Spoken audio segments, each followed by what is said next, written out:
السلام عليكم. بصوا احنا هنحكي قصه كده عشان موضوع البرمجه ده، عشان الناس احنا بنحاول نجيب لها البيانات. انا اكتبها في ورقه وهقراها لكم دلوقتي ازاي ان احنا نتعلم برمجه وايه سوق العمل محتاجه في البرمجه. تمام، بس احنا نحكي قصه برضو قبليها قصه بسيطه. انا لما اشتغلت وجت فتره عليا كنت مش قوي في اللغه وكنت مخلص معهد بس ما كنتش دخلت لسه كليه اعلام والحاجات دي. قعدت اشتغل 3 4 5 سنين عشان اتعلم بس، وده مهم ان كل الفلوس اللي تيجي لك تتعلم بيها، ده مهم جدا. وفعلا دخلت الجامعه الامريكيه وخدت كورسات انجليزي، دخلت كليه اعلام جامعه مفتوحه، كنت باخد كورسات حتى في شغلي يعني.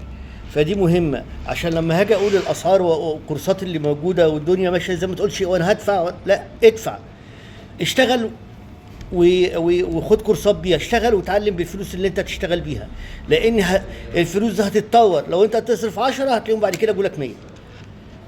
فمهم جدا الكفاح وان انت تحاول تطور من ادائك ومن نفسك يا ابني او يا بنتي، ده مهم يعني. شوفوا، انا لما سالت على موضوع البرمجه دوت، انا عرفت ان في 10 وظائف مطلوبين بكثره يعني في كل مكان، واقل مرتب في اضعف مكان 15,000 في الشهر. يعني ده اقل مرتب في مكان تشتغل فيه. في ناس بتاخد 50 و100 في الشهر و200 في الشهر وما شاء الله يعني. وفي ناس شغاله مع ناس بره كده. احنا بس عشان نبتدي، هي الدوره بتبقى كام من للاطفال اللي هم في سن مثلا اقل من 15 سنه؟ بتبقى من 1000 ل 5000. بتاخد فيها البدايات، مش هتتخصص لكن هتبتدي تتعلم يعني ايه برمجه. بتاخد بقى الجافا والسي بتاخد حاجات كتير. انا مش عارف لاني انا مش خبره فيها، بس بحاول اجيب لكم معلومه يعني. للكبار بتبتدي الدورات من 18,500. الدورة تبقى 30 ساعة. ما تقولش 18,000 ده رقم كبير، والله ما كبير يا ابني. اللي تشتغل بيه خش بيه جمعية، وخش يا بنتي كافحوا على نفسيكوا عشان تتطوروا، وإلا هتقعدوا تكبروا وانتوا مكانكم محلك سر. 10 وظائف انا اقراها لكم الورقة اللي انا جايبها. واحد مطور ويب، ده اللي بيبقى على الصفحات، يعني بيعمل صفحات ويطورها مطور تطبيقات جوال، مطور تطبيقات سطح مكتب على جزء. الحمد لله.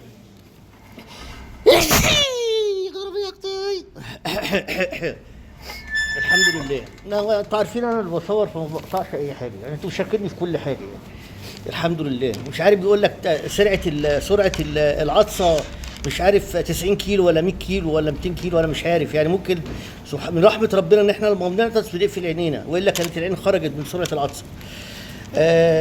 هنقول على طول تاني يا جماعه.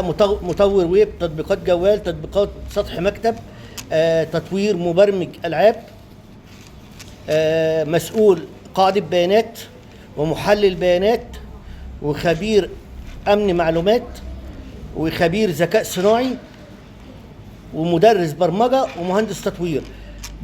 بصوا يا جماعه عشان نبقى بس نسهل عليكم. الكلام ده سهل والله لو اتعلمناه. على فكره هتتعلمه.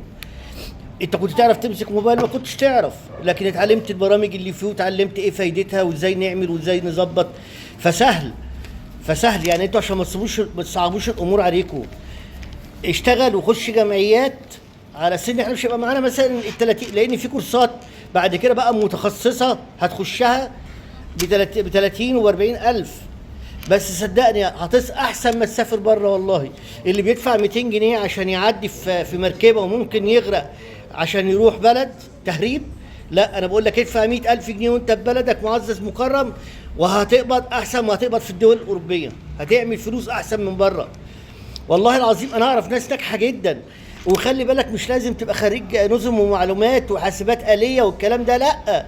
ممكن تبقى خريج كلية تجارة، زراعة، خريج كلية طوب، أي حاجة يعني. ممكن ما تكونش في كلية أصلا يعني. ممكن تكون واحد دماغك نظيفة ومخلص إعدادي وعايز تشتغل الشغلة دي ما بتحتاجش اللغة. انتوا بتاخدوا لغة تانية خالص، حاجة خاصة بالكمبيوتر، بتعملوا برامج بتطوروها، فدي مهمة جدا يا جماعه. اشتغلوا على نفسيكم. احنا بنتعب والله عشان نجيب لكم المعلومه. يا ريتني كنت اعرف ده من زمان.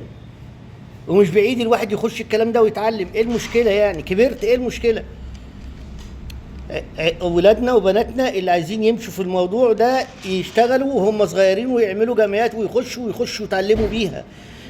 ما تفكرش في الفلوس ان انت ترتبط بيها ولا اعمل حياه الاول لنفسك. اعمل حياه، يبقى اعمل يعني كيان لنفسك، وبعد كده هتلاقي كل حاجه سهله. والله انا اعرف ناس شغاله في بيوتها ما شاء الله، الله اكبر، الله اكبر. فيا جماعه اشتغلوا على الكلام ده، الله يخليكم اشتغلوا. وحد عايز يسالني سؤال يسال، قل له ان شاء الله عشان عيالنا يعني. فاهتموا بالتفاصيل، وشبابنا طبعا كبار اهتموا بالتفاصيل اللي انا بقولها يا جماعه. اتعلموا برمجه، هتخش تاخد طفلك بيبقى الكورس من 1000 ل 5000 جنيه. تسالي فين المكان ده؟ موجود على النت. تسالي فين المكان اللي بيدي او بيعلم شغل البرمجه. وهو مش هيتعلم او بس هو يعرف اساسيات، وبعد كده تطوريه. يعني ممكن يكون عنده 15 سنه ومبرمج، هي ملهاش دعوه بالسن. اقل مرتب في الشهر 15000 جنيه، اقل مرتب في الظروف دي، ده اقل مرتب. يعني انت لو لقيت شركه كحيانه هتعمل معاه اقل حاجه 15. ممكن مع بال تتعلم يبقى اقل حاجه 30 و40. في ناس والله بتقبض بال 150 في الشهر وبال 200,000 في الشهر. شد حيلكم يا جماعه، اهو مكسب بالحلال، ولا ندور ان احنا نعمل حاجات مالهاش قوي بالحلال. يلا السلام عليكم.